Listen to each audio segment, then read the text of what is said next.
ప్రార్థన చేసుకొని దేవుని యొక్క వాక్యాన్ని ఈ యొక్క సమయంలో మనం విందాం. దయచేసి వచ్చిన ప్రతి వారు తల నుంచి కన్ను మూసుకున్నట్లయితే ప్రార్థన. పరిశుద్ధుడు అయినటువంటి తండ్రి, నీ కొందనాలు, కృతజ్ఞతాస్తుతులు. ఈరోజు నీ వాక్యంలో నుండి నీ ఆత్మ సహాయంతో మాతోను తేటగాను సూటిగాను మాట్లాడి కృప చూపించి సహాయం చేసి బలపరచుమని యేసు నామములో తండ్రి, ఆమేన్. దేవుని యొక్క వాక్యాన్ని మనం విందాం. గడిచినటువంటి ఆదివారం యోధా గారు రాసినటువంటి పత్రిక వివరణలో భాగంగా మొదటి భాగాన్ని మనం నేర్చుకున్నాము. యోధా గారు ఎవరు? ఆయన ఎవరికి సహోదరుడు? ఆయన ఏ కాలంలో ఈ యొక్క పత్రికను రాశారు? ఈ యోధా గారు ఈ పత్రిక రాయటానికి గల కారణం ఏంటి అనేటటువంటి విషయాలను మనం నేర్చుకున్నాము.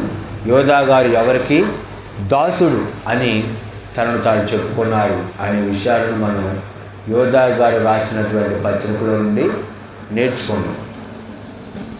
పరిశుద్ధాత్మ దేవుడు ఇచ్చినటువంటి ప్రేరేపణ బట్టి యోధా గారు రాసినటువంటి పత్రిక వివరించాలి అనే ఒక ఆలోచనతో గడిచిన ఆదివారం నుండి మనం యోధా గారు రాసిన పత్రిక నేర్చుకోవడం జరుగుతూ ఉంది. ప్రభు చిత్తమైతే భవిష్యత్తులో మనం ప్రకటన గ్రంథం ప్రకటన గ్రంథాన్ని మనం నేర్చుకున్నాం. ప్రభు చిత్తమైతే దాని వరకు ప్రార్థన చేయండి. నేను వాక్యపరంగా సిద్ధపడతాను. ఖచ్చితంగా మనం ప్రకటన గ్రంథ వివరణ అనే విషయాన్ని, ప్రకటన గ్రంథాన్ని నేర్చుకోవాలి. ఈ రెండవ భాగంలో మనం గడిచిన ఆదివారం యోధా గారు రాసిన పత్రికలో మొదటి 2 వచనాలు మనం నేర్చుకున్నాం. ఈరోజు 3వ వచనం మనం చూద్దాం. దేవుని వాక్యంలో నుండి నేను చదువుతాను, జాగ్రత్తగా మీరు వాక్యాన్ని చూడండి. ప్రియులారా, మనకందరికీ కలిగడు రక్షణను గూర్చి మీకు రాయవలెనని విశేషాశక్తి గలవాడినై ప్రయత్నపడుచుండగా, పరిశుద్ధులకు ఒక్కసారి అప్పగింపబడిన బోధ నిమిత్తము మీరు పోరాడవలెనని మిమ్మల్ని వేడుకొనుచు మీకు రాయవలసి వచ్చాను. యోధా గారు అసలు ఎందుకు ఈ పత్రిక రాయాలనుకున్నారు?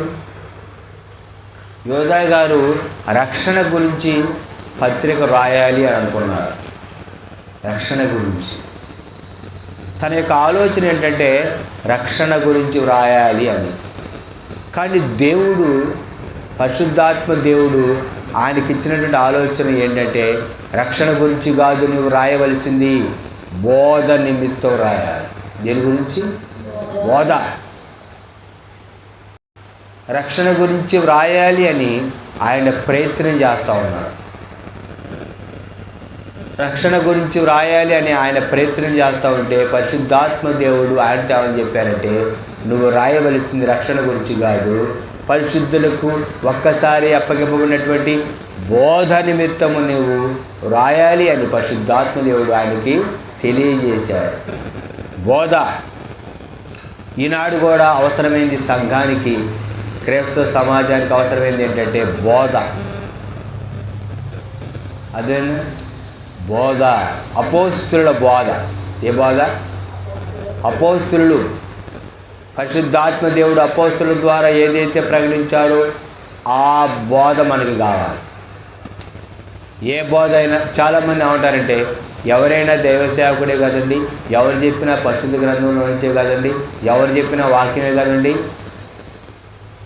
ఏదైనా వినొచ్చు కదండి అని అంటారు. అది సరైనటువంటి పద్ధతి కాదు. అదేంటారు మీకు? మరి ఆవు పాలే కదండి, గేదె కూడా ఇచ్చేది పాలే కదండి, జిల్లేడు కూడా పాలే కదండి, మరి అవి కూడా తాగొచ్చు కదండి. ఏమైంది? జిల్లేడు పాలు అయితే చచ్చిపోవాలి. జిల్లేడు పాలే కాయి, తెల్లగా ఉంటాయి, చూడటానికి చిక్కగా ఉంటాయి, ఒక గ్లాసు తాగొచ్చు కదా, అది మంచిదే జిల్లేడు పాలు. పాలు కాదా? తెల్లగలేవా? తాగకూడదా? ప్రమాదం, మరణం. జిల్లేడు పాలకి ఆవు పాలకి గేదె పాలకి తేడా ఉంది, వ్యత్యాసం ఉంది, డిఫరెన్స్ ఉంది.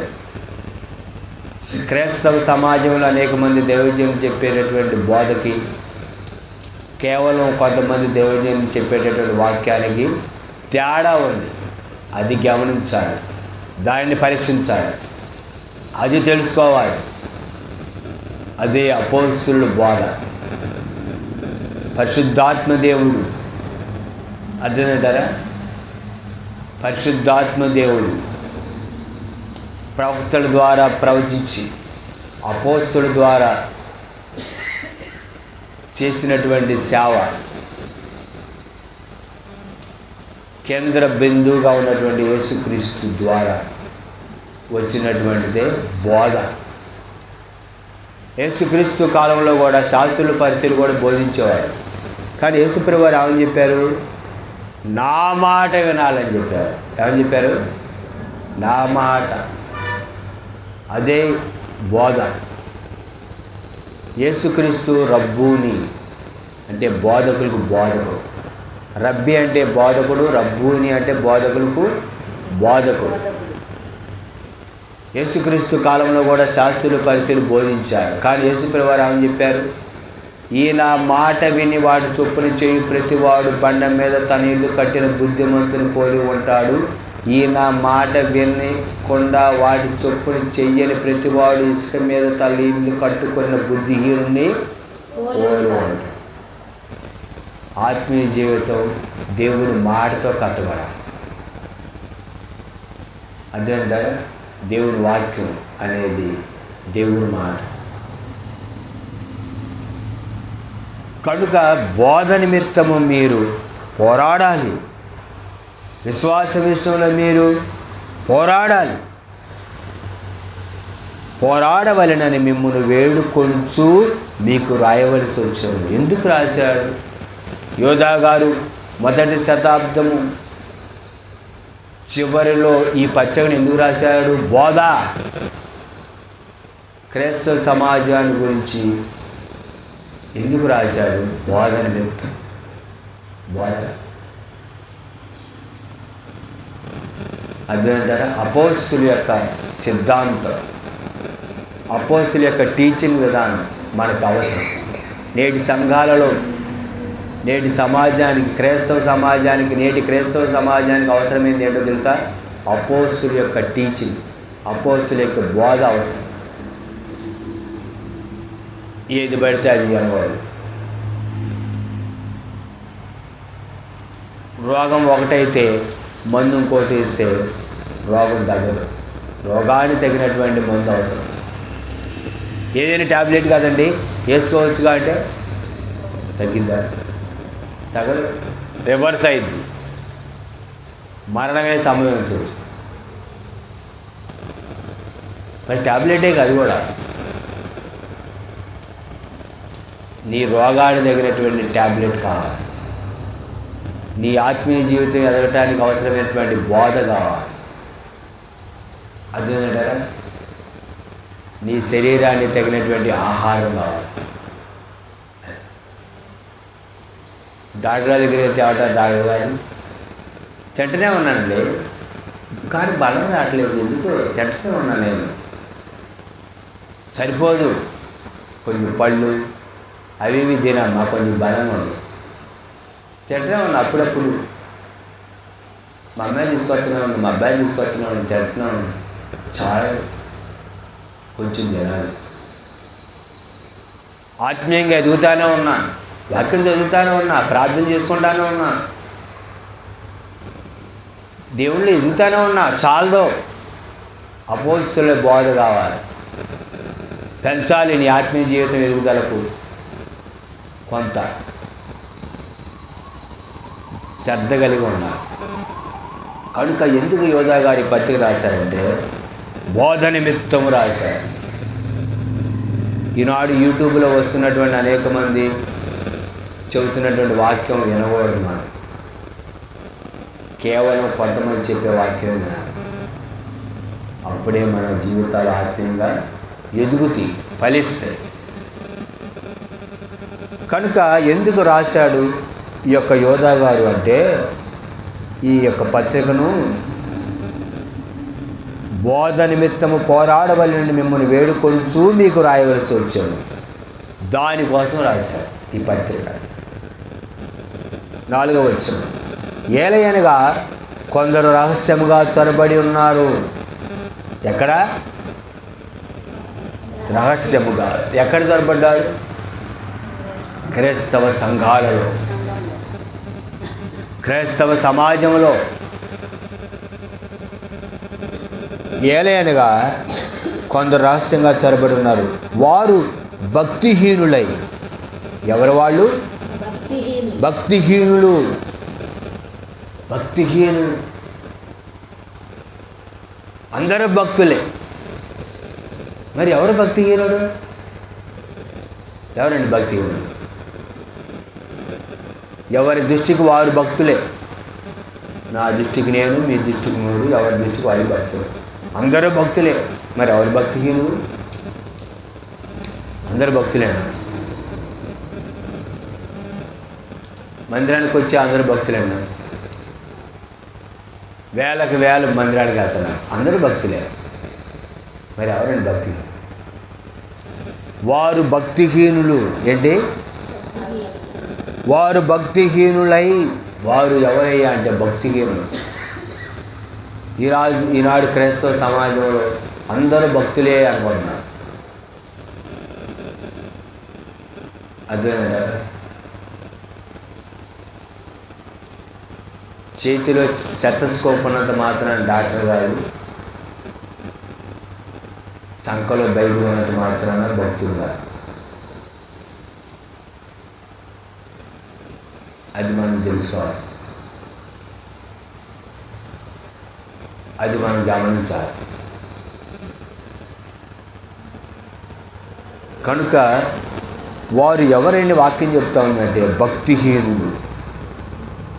మన దేవుని కృపను కామాతృత్వమునకు దుర్వినియోగపరచుచు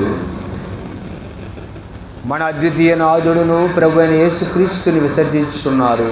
ఈ తీర్పు పొందుటకు వారు పూర్వమందే సూచించబడిన వారు.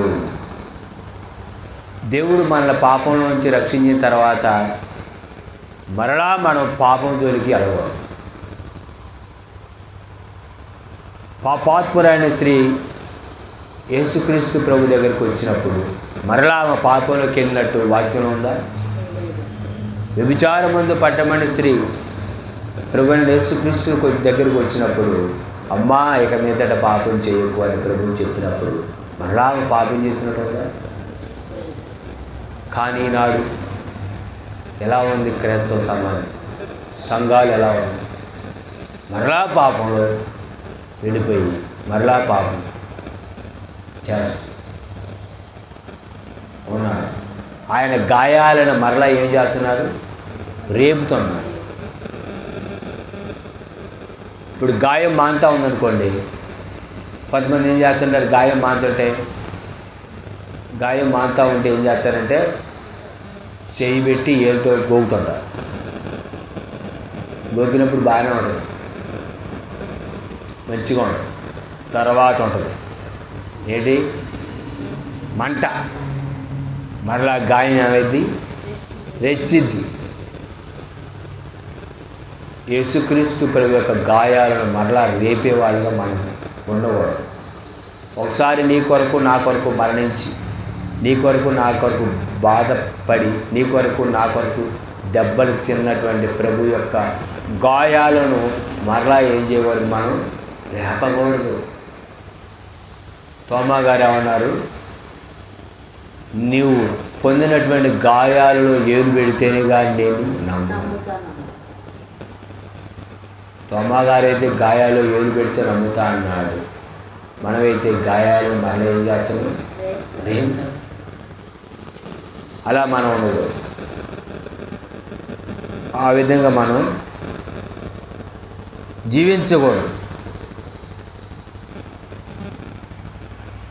పోకిరి మాటలు, సరసోక్తులు, అల్లరితో కూడిన మాటలు మన నోట్ల నుంచి రాకూడదు.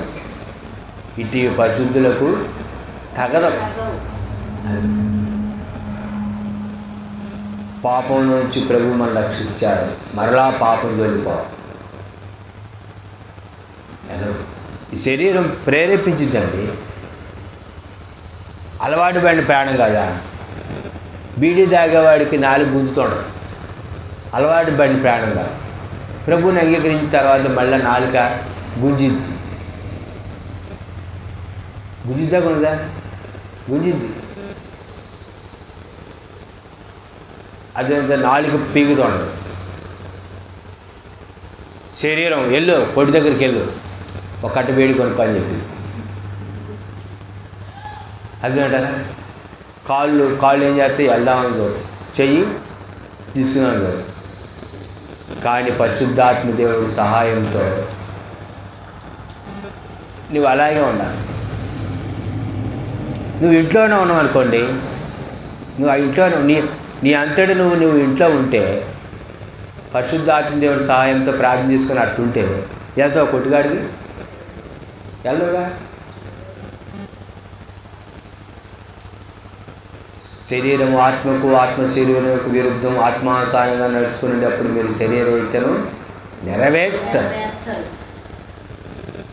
నువ్వు అలా బంధించబడిన వాళ్ళగా అలాగే ఉన్నావు అనుకో ఇంటి దగ్గర, ఎట్లా వెళ్ళి కొనుక్కొని నువ్వు తాగలుగుతావు. అందుకే ప్రభువారు అన్నాడు, నీ కన్ను చెడ్డదైతే దేహమంతా చెడ్డది. నీ కన్ను నిన్ను అభ్యంతరపరితే ఏం చేయి? అది కన్ను అభ్యంతరం పరుతుందంటే అది కన్ను ఏం చేస్తుంటే అభ్యంతరపరి. అభ్యంతరం అంటే తీసుకో. కన్ను ఏం చేసింది? అభ్యంతరపరిచింది. చెయ్యి, నీ కుడి చెయ్యి నిన్ను అభ్యంతరపరిస్తే దాన్ని ఏం చేయి? నరికివేయి. నీవు రెండు చేతులు కలిగి నరకంలో పట్టం కంటే ఒక చేయి కలిగి నిశ్చత్తులు కలటం నయంగా. ప్రభువుని అంగీకరించే ముందు ఈ చేతులు ఏంటి? ఎటువంటి తిట్టించి చేతులు, ఎటువంటి మీద దుమ్మెత్తు పోసిన చేతులు. ఏ చేతులు?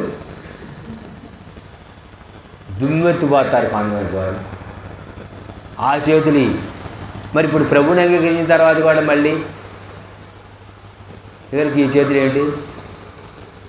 ఇట్లా అంటారుగా, అట్లా అంటారు కదా, ఆ చేతులు. మరి ఇప్పుడు ప్రభువుని అంగీకరించిన తర్వాత ఇట్టిట్ట అంట చేతులు. ఇప్పుడు ప్రభువుని అంగీకరించిన తర్వాత ఏం చేయాలి? సైలెంట్గా ఉండాలి. ఈ చేతులు తిట్టుకొని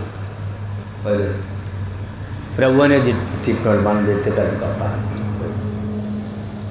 అనుకోవాలి. ప్రభు అయినటువంటి యేసుక్రీస్తు మీద ఉమ్మేశారు. ఏం వేశారు? ఉమ్మేస్తే ఆయన ఏం చేసుకున్నాడు? చూశారు. నీ మీద ఎవరు ఉమ్మేస్తున్నారు? ఇప్పుడు చచ్చిపోతారు వాడు ఉమ్మేస్తే. నీ మీద ఎవరు ఉమ్మేస్తే వాడు సాయంత్రికాలు అయిపోతారు. చేస్తున్నారండి ఉమ్ము. ఎవరు వేయట్లేదు, ఉమ్మేయట్లేదు కాదు. ఏదో ఒక మాట అన్నారు, వదిలే, దేవుడి చేతికి అప్పగించి దేవుడు చూసుకుంటాడు. అదేంటారా? నీ కాలు నిన్ను అభ్యంతరపరిచినాడు, దాన్ని తీసే. నీ కాలు అభ్యంతరపరిచింది. ప్రభువుని అంగీకరించక ముందు ఎక్కడికెక్కడికి వెళ్ళిన కాళ్ళు కాదు అయ్యి. కానీ ఇప్పుడు మనం ఏం చేయాలి? ఈ కాళ్ళనే బంధించాలి. ప్రభు కాదు ఏం చేయాలి? బంధించాలి. రమ్మరా, ఏంటి పద్దా బైబిల్ చదువుకున్నట్టు ప్రార్థన చేసుకున్నట్టు రా, కాసేపు కూర్చొని మాట్లాడరా అని అంటే వస్తాను వండిపిన్ని, పని అవ్వలేదు, ఒక 5 నిమిషాలు వస్తా అనుకోడు. నేను రాను అన్న. అప్పుడు వాళ్ళకి తెలుస్తుంది, ఇవరికి ప్రార్థన కాస్తుంది కదా, మనతో పాటు వ్యవహారం పెట్టడానికి రాదు నాన్న, ఇద్దరు వ్యవహారం పెట్టింది. ఒకవేళ వెళ్ళాలనుకోండి, వెళ్ళి కూర్చో, యేసు ప్రభు గురించి ఆయన గురించి నువ్వు చెబితే ఎంత చెప్పినా తరగదు. 2003 నుంచి ప్రభు అయినటువంటి యేసుక్రీస్తు గురించి చెబుతా ఉన్నాను నేను. చెప్పిన విషయం చెప్పకుండా 2023 నుంచి చెబుతున్నాను. క్షమించాలి, 2003 నుంచి చెబుతున్నాను. ఇంకా తరగదు ఆయన గురించి చెబితే. చెప్పు యేసు ప్రభు గురించి. వద్దులే అమ్మా చెప్పొద్దని చెన్నైకి వెళ్తారు ఇక. అదేగా అదే అండి మనం. తర్వాత చూడండి, ప్రభు అయిన యేసుక్రీస్తుని విసర్జించుచున్నారు. ఈ తీర్పు పొందుటకు వారు పూర్వమందే సూచించబడిన వారు. సూచించారు అంటే నియమించబడ్డారు. అందుకే దేవుని వాక్యం ఏమని రాయబడింది? దేవుని వాక్యం ఏమని రాయబడింది తెలుసా?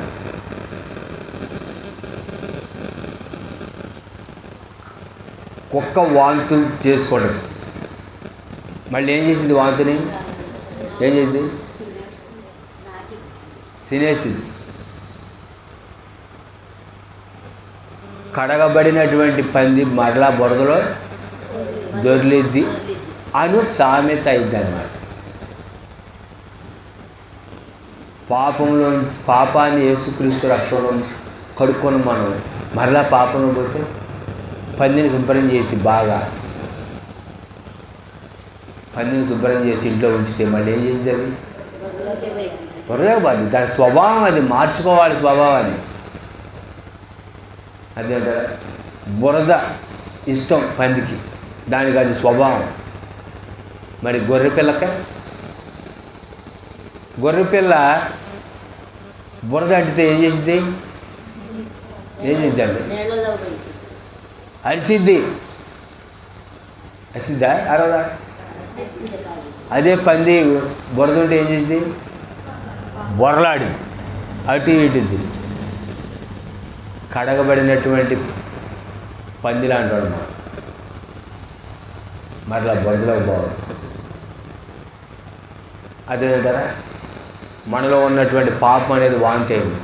మరలా దాన్ని మనం ఏం చేయకూడదు? మింగకూడదు. కుక్క వాంతి చేసుకుంది, మళ్ళీ తింటే మనం ఏం చేస్తాం? చెయ్యి అంటాం. అంటవానా? తిను అంటవా? అసహించుకోవాలండి. అందుకంటే నా జీవితాన్ని దేవుడు మార్చింది, నా జీవితం ప్రభు కోసం అని వాటిని ఏం చేసుకోవాలి? మనం అసహించుకోవాలి. అది అసహించుకోవాలి. పాపాన్ని ఏం చేయాలి తెలుసు? నువ్వు అసహించుకోవాలి.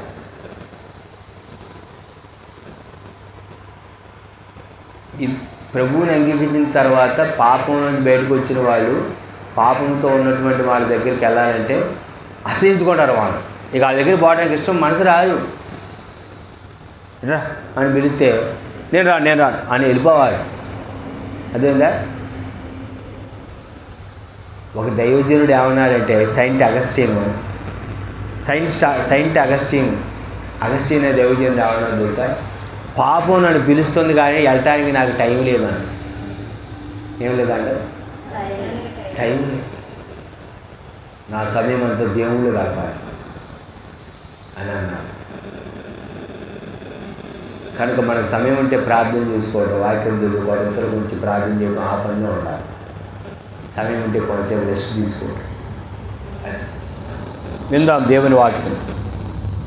5వ వచనం. ఈ సంగతులన్నీ మీరు ముందటనే ఎరిగి ఉన్నను. ఈ సంగతులన్నీ మీకు ముందుగానే తెలుసు. మీకు తెలుసు. ఆనాడు సంఘానికి తెలుసు, ఆనాడు క్రైస్తవ సమాజానికి తెలుసు, ఈనాడు క్రైస్తవ సమాజానికి తెలుసు, ఈనాడు సంఘాలకు తెలుసు, ఈనాడు మనకు తెలుసు. ఎంత మనకు తెలుసు? తెలీదా? వినలేదా? నేర్చుకోలేదా? తెలీదా? తెలుసా? తెలీదా? తెలుసు, కానీ తెలియనట్టే ఉంది, విననట్టే ఉంది. వినండి. నేను మీకు జ్ఞాపకం చేయగోరుతున్నది ఏమనగా, గుర్తు చేస్తున్నాడంట. ఏం చేస్తున్నాడు? గుర్తు చేస్తున్నాడు. జ్ఞాపకం. ప్రభు ఐగుప్తులో నుండి ప్రజలను రక్షించినను వారిలో నమ్మకపోయిన వారిని తరువాత నాశనం చేసెను. ప్రభు ఎవరు? ప్రభు దేవుడు. ప్రజలు ఎక్కడున్నారో తెలుసా? ఐగుప్తులో నుండి ప్రజలు రక్షించినను. ఎక్కడున్నారు వాళ్ళు? ఐగుప్తులో ఉన్నారు. ఐగుప్తులో 430 సంవత్సరాలు ఫరో రాజు చేతి కింద ఇజ్రాయేల్ ప్రజలు బానిసలుగా ఉన్నారు. బానిసత్వం, వెట్టి చాకిరి, తిండి తక్కువ, పని ఎక్కువ. వారి యొక్క ఆర్తనాదాలు, వారి యొక్క ప్రార్థన, వారి యొక్క మూలుగులు, వారి యొక్క విజ్ఞాపనలు దేవుని యొక్క సన్నిధికి చేరాయి. దేవుడు వాటిని విని అంగీకరించి జవాబుగా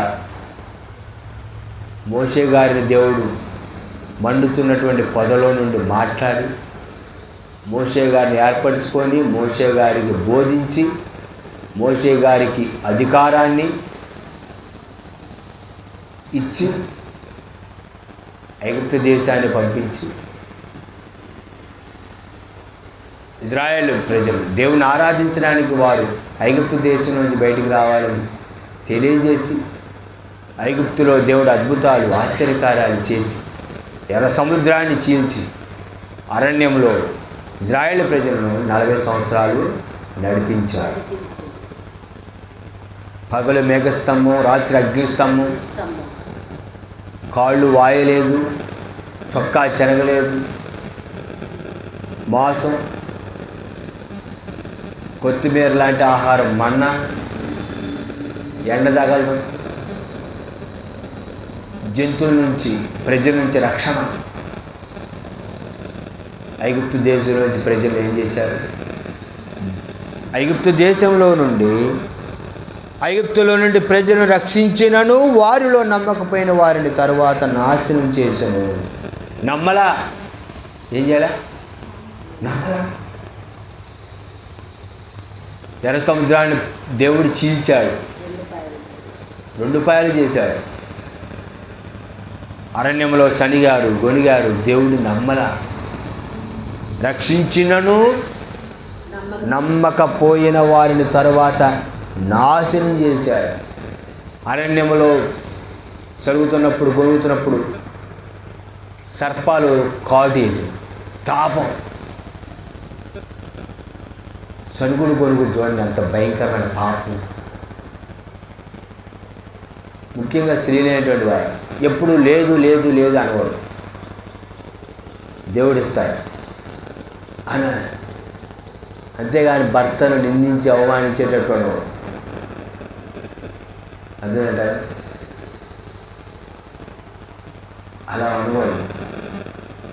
పెళ్ళైన దగ్గర నుంచి వస్తున్నాను, ఎప్పుడు ఇంట్లో సమృద్ధిగా ఉండడం ఉండదు, ఎప్పుడు అది వండు ఇది పడతా అది పడతా అని అనుకోండి. అదేంట అలా అనుకోండి.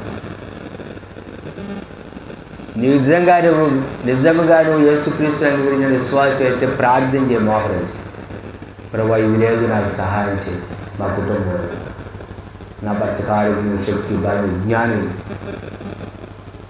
నాకు తెలుసు నువ్వు ఎప్పుడు అట్టను నిందించుకోవాలి, అదేంట అవమానించుకోవాలి. చాలామంది ఏంటంటే భర్తని నిందించి అవమానించాలి, అది పెద్ద గొప్ప అని ఫీల్ అవుతారు. నిన్ను నువ్వు నిందించుకొని నిన్ను నువ్వు అవమానించుకోండి, అది తెలియట్లే. అదేంట అది తెలియట్లేదండి చాలామందికి. ఇంటి గుట్టు బయట వేయకూడదు, ప్రార్థన చేసుకోవాలి, దేవుడి సహాయాన్ని పొందుకోవాలి. అదేంట అలా ఉండాలి, దేవుడి యొక్క సహాయం అలా ఉండాలి. నమ్మకపోయిన వారిని తర్వాత ఏం చేశాడంట? నాశనం చేశాడంట. నాశనం, తాపకరమైన సర్పాలు పుట్టి కాటెత్తి చచ్చిపోయారు.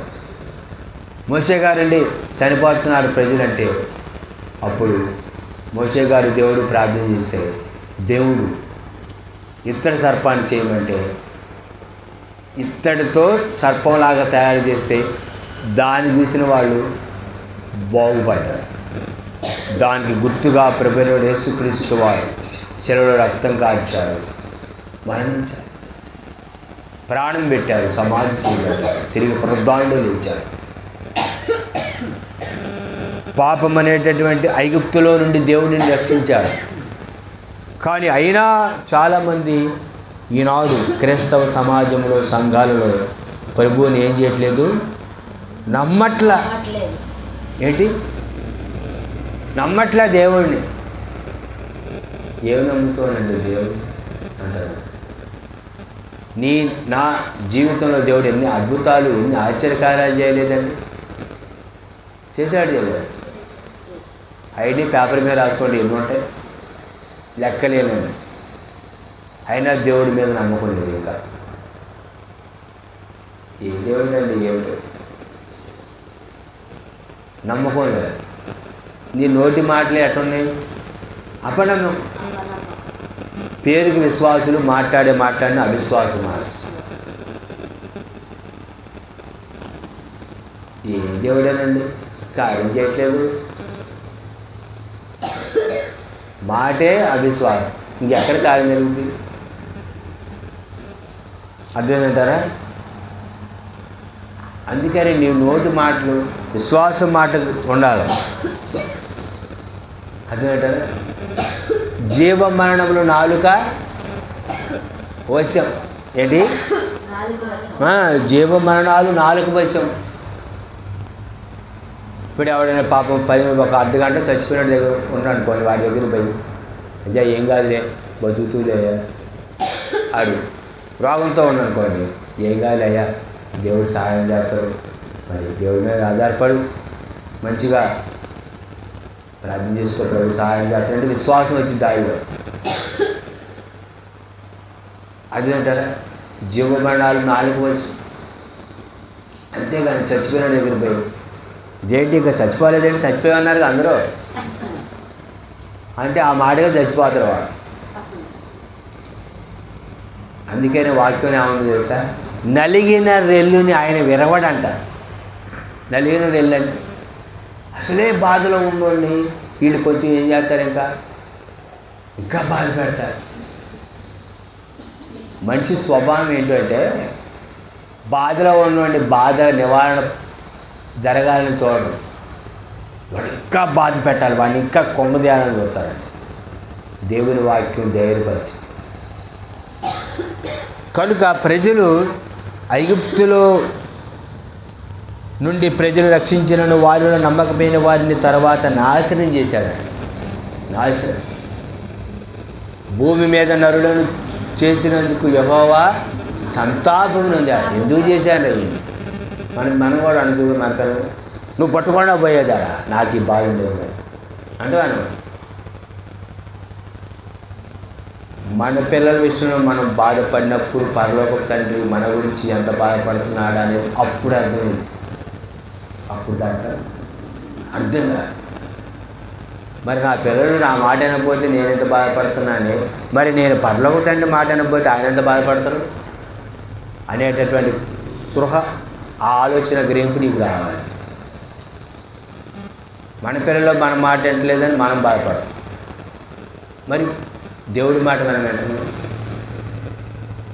నిజమే కదా, దేవుడి మాట నేను వింటున్నాను వినట్లేదా అనే ఆలోచన నీకు రావాలి. సరే మంచి ముగిస్తారు. మరియు తమ ప్రధానత్వమును నిలుపుకొనక తమ నివాస స్థలమును విడిచిన దేవదూతలను మహాదినము జరుగు తీర్పు కొరకు కటికిచ్చగటలో నిత్య పాశములతో ఆయన బంధించి భద్రము చేసెను. ఏంటంట? దేవదూతలు తమ ప్రధానత్వమును నిలుపుకొనక తమ నివాస స్థలమును విడిచిన దేవదూతలను. దేవదూతలు ఏం చేశారు? దేవదూతలు పాపం చేశారు. ఏం చేశారు? దేవుడికే వ్యతిరేకంగా నిలబడ్డారు దేవదూతలు. అందుకనే దేవుడు ఏం చేశాడంటే వారిని కటిక చీకటిలో నిత్య పాశములతో ఆయన బంధించి భద్రం చేశాడు. తీర్పు కొరకు వారిని ఏం చేశాడంటే బంధించాడు, జైల్లో పెట్టాడు. మన భాషలో బంధించాడు.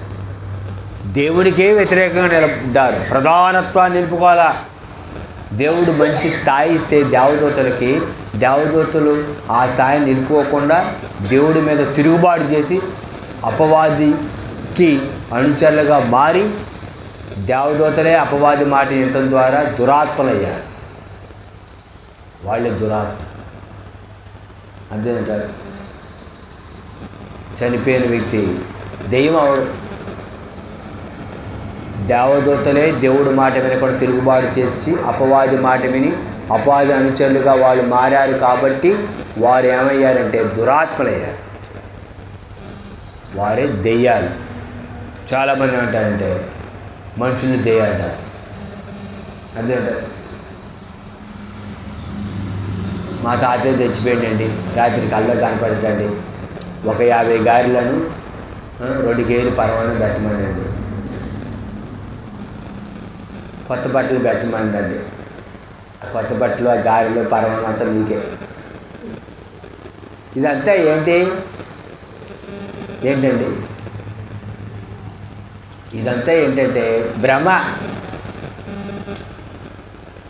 మొన్న ఒక ఆయన నన్ను అడిగారు, ఇంట్లో ఉంటాయా అయ్యగారు, దెయ్యాలు ఇంట్లో ఉంటాయా అన్నాడు.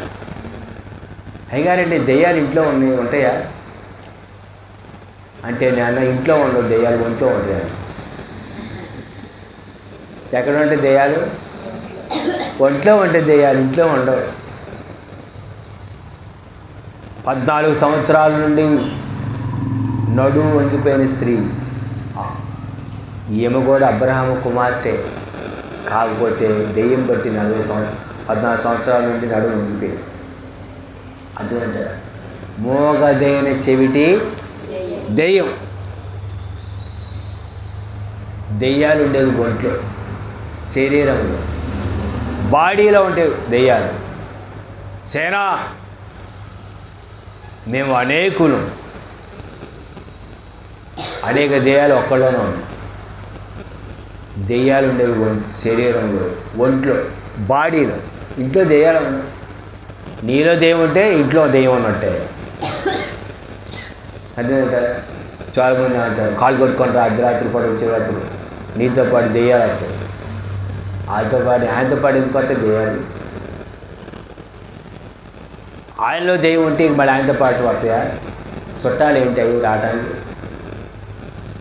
కాలు కట్టుకుంటారంటే దెయ్యాలు పాడతాయి. అదే కాలు కట్టుకోవడానికి దెయ్యాలు పాడడానికి సమానం ఉందా? అదంతా ఏంటంటే భ్రమ.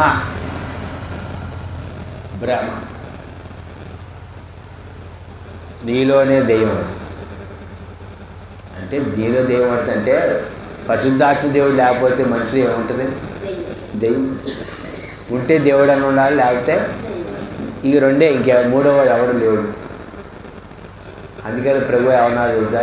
మీరు అపవాది కుమారుడు, మీ తండ్రి అపవాది, వాడు అబద్ధమునకు జనకుడు.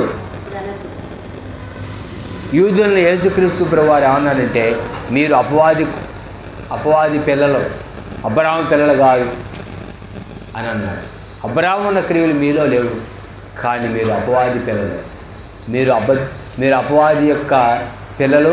వాడే మీకు తండ్రి, వాడు అబద్ధానికి జనకుడు అని యేసుక్రీస్తు ప్రభువారు అంటే వాళ్ళు అంటారు యూదులు, ఏంటి మేము అపవాది పిల్లలమా, అబ్రాహాము పిల్లలు కాదా అంటారు. మరి నీవు దేవుని కుమారుడువా, దేవుని కుమార్తెవా? దెయ్యం కుమారుడా, దెయ్యం కుమార్తెవా?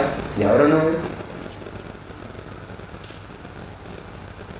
మారు మనసు పొంది బాప్తిసం తీసుకోండి, రక్షించబడి దేవుడు నీకు విశ్వాసి, దేవుని కుమారుడు, దేవుని కుమార్తె అనేటటువంటి ఆ స్థాయి ఇస్తే దాన్ని నువ్వు ఏం చేసుకోలేకపోతున్నావు?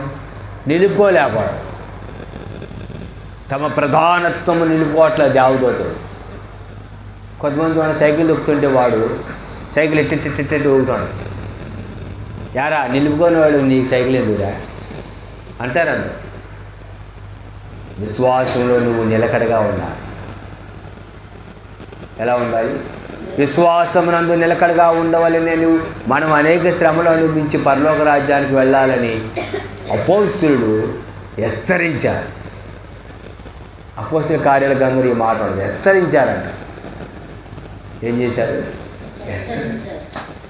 హెచ్చరించినప్పుడు ఎట్ట హెచ్చరిస్తారు? అమ్మాయి వాక్యం ఏంటంటే ఏంటి? నువ్వు చేపనేంటి ఇట్ట మొత్తం ఇంత చకా చేస్తాను, చేతులు చేతులు మంచి పెట్టుకో అని హెచ్చరించటం. వాడి జాతరం అని కాదు. హెచ్చరించడం అంటే అదేగా అది హెచ్చరించడం అంటే. గట్టిగా మాట్లాడితే దాన్ని హెచ్చరించినాడు. మామూలు మాట్లాడితే అది హెచ్చరించినట్టు కాదు. ముసుకేసుకోనమ్మా, ముసుకేసుకోకపోతే అట్ట అంటే అది హెచ్చరించినట్ట.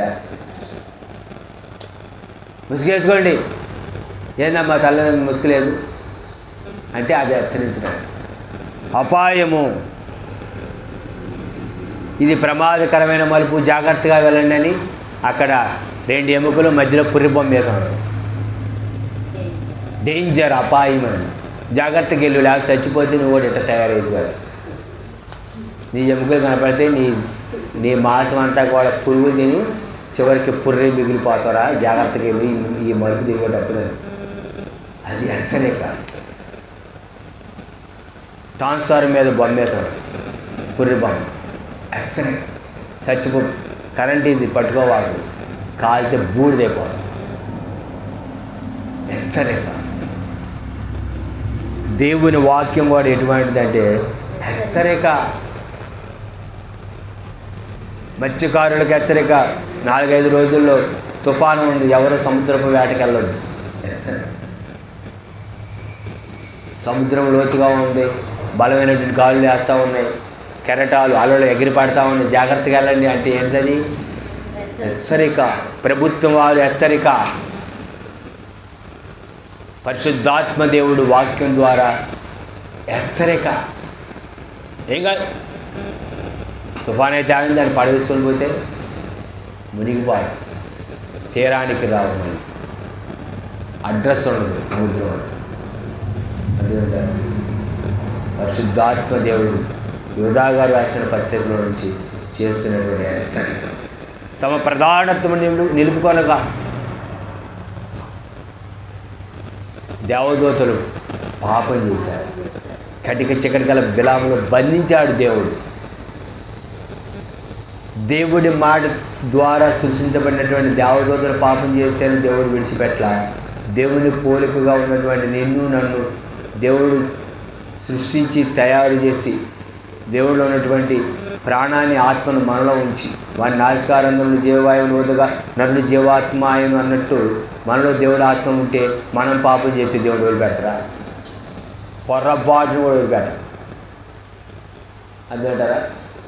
పొర్రపాటు జాగ్రత్తగా ఉండాలి. కనుక యోధా రాసిన పత్రికలో నుంచి దేవుడు నేర్పించిన విషయాలు ఐగుప్తులో ఉన్న ప్రజలు నమ్మలేదు. ప్రధానత్వాన్ని దేవదూతలు నిలుపుకోవాలి. నీవెలా ఉన్నావు ఈ మధ్య? దేవుడు వాక్యం ద్వారా నిన్ను హెచ్చరిస్తాడు. ప్రభుత్వం అయితే వచ్చేవారు. యోధా రాసిన పత్రిక 3వ భాగం ఎందాక నేర్చుకున్నాం. అటు కృపా ప్రభు మనకు అనుభవించిన దాకా తల వంచండి, కళ్ళు మూసుకున్నట్టయితే ప్రార్థన.